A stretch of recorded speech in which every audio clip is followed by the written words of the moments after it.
Hello, my name is Gideon. I've been a decor expert here at Chamberlain Centurion since 2020. Today, I will be teaching you how to install blinds.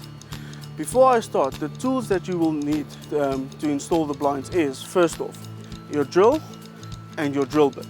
You're also going to need a hammer and a spirit level. And then lastly, your pencil and your tape measure. That's the only tools that you will need. Now, there's two types of ways to install a blind. You get your recess, which is inside the window, like these blinds are here, and then fixed face, which are just outside the window. When you're measuring your window, you must remember to measure 3 times, vertically and horizontally. Vertically, you're going to measure it from the left-hand side, the middle side, and the right-hand side. And always remember to take the longest measurement. And then horizontally, you're going to take it the top, the middle, and the bottom. On this one, you take the shortest. But you must remember, when you measure it on the outside, that you must keep it at 50 millimeters on the sides for overlap and then 100 mils on top for the mechanism.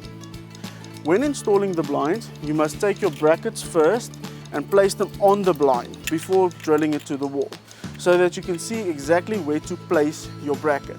So you're going to clip it on, then you're going to put it against the wall, and you're going to measure with your pencil to see exactly where you want it.